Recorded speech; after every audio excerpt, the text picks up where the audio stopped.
Buenos días, profesor. Buenos días, compañeros. Mi nombre es Noelia Cecilia Delgado Gómez, del curso Quinto B. Y hoy les voy a hablar sobre la Revolución Rusa, que fue un hecho que cambió completamente la historia, y no solo en Rusia, sino en el mundo entero. Todo comenzó a principios del siglo XX, aunque los problemas ya venían desde mucho más antes. En esa época, Rusia era un país súper atrasado, comparado con otros de Europa. La mayoría de la gente vivía en el campo, en condiciones bastante duras. Todavía existía algo parecido a la esclavitud, que era la servidumbre, aunque fue abolida en el año 1861 por el zar Alejandro II. Eso no solucionó mucho, porque los campesinos tenían que pagar indemnizaciones para quedar libres.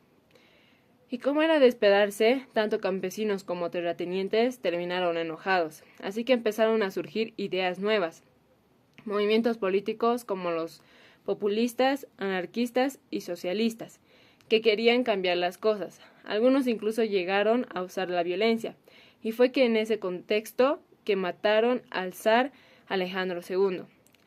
Después de su muerte, los siguientes zares frenaron las reformas y volvieron a un gobierno autocrático, un gobierno en donde el zar tenía todo el poder. Pero claro, la situación seguía mal. Con el tiempo Rusia empezó a industrializarse un poco, sobre todo en Moscú y San Petersburgo. Eso hizo que aparecieran los obreros, que trabajaban en fábricas y empezaron a organizarse.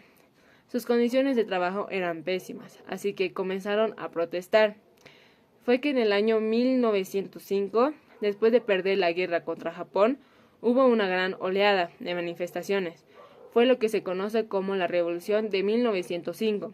En ese momento aparecieron por primera vez los soviets, que eran grupos de obreros que se organizaban para luchar por sus derechos.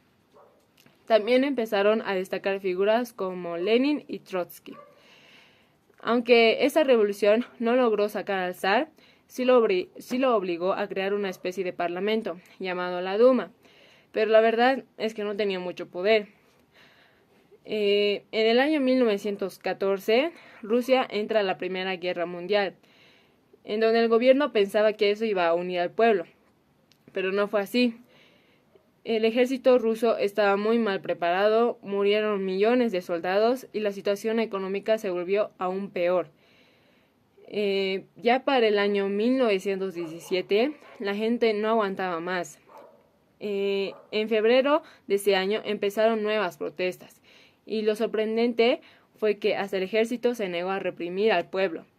El zar Nicolás II tuvo que abdicar, y se creó un gobierno provisional, con gente de clase media y algunos aristócratas.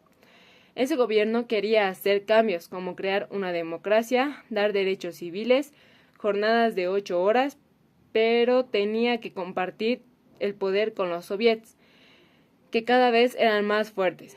Y dentro de los soviets estaban dos grupos, los mencheviques, que querían ir despacio hacia el socialismo, y los bolcheviques, que eran los que querían los cambios inmediatos, en donde estos últimos eran liderados por Lenin. Lenin regresó del exilio, lanzó sus famosas tesis de abril y propuso cosas como salir de la guerra, repartir las tierras a los campesinos y entregar las fábricas a los trabajadores. Básicamente era darle todo el poder al pueblo. Ya en octubre de 1917, los bolcheviques dieron un golpe de estado, tomaron el poder y sacaron a Rusia de la guerra, firmando un tratado con Alemania. Eso sí, perdieron varios territorios como Ucrania y Finlandia. Pero ahí no terminó todo. Empezó una guerra civil entre el ejército rojo, que eran los bolcheviques, y el ejército blanco, que era formado por aristócratas, liberales y opositores a Lenin, e incluso países extranjeros que temían que el comunismo se expandiera. Y acá pasó algo muy importante e impactante. Cuando los bolcheviques tomaron el poder, decidieron asesinar a toda la familia del zar Nicolás II. No solo fue a él, sino también a su esposa Alejandra y sus 5 hijos, entre ellos el pequeño Alexei, que era el heredero al trono, y sus 4 hermanas, Todos fueron fusilados en la madrugada del 17 de julio de 1918 en la ciudad de Ekaterimburgo. Temían que sus enemigos pudieran usarlos para restaurar la monarquía, así que decidieron eliminar por completo a la dinastía Romanov. Fue un acto simbólico muy fuerte, porque significó el fin definitivo del sistema zarista en Rusia. La guerra civil fue muy sangrienta y duró muchos años, pero al final, gracias a su disciplina y al apoyo que tenían los bolcheviques, salieron victoriosos.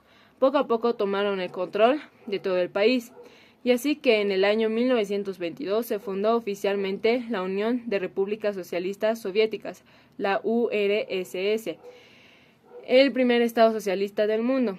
A partir de ahí comenzó una nueva etapa para Rusia y también para el mundo, porque la revolución dio inicio a una gran división ideológica, el capitalismo contra el comunismo, una rivalidad que marcaría todo el siglo XX.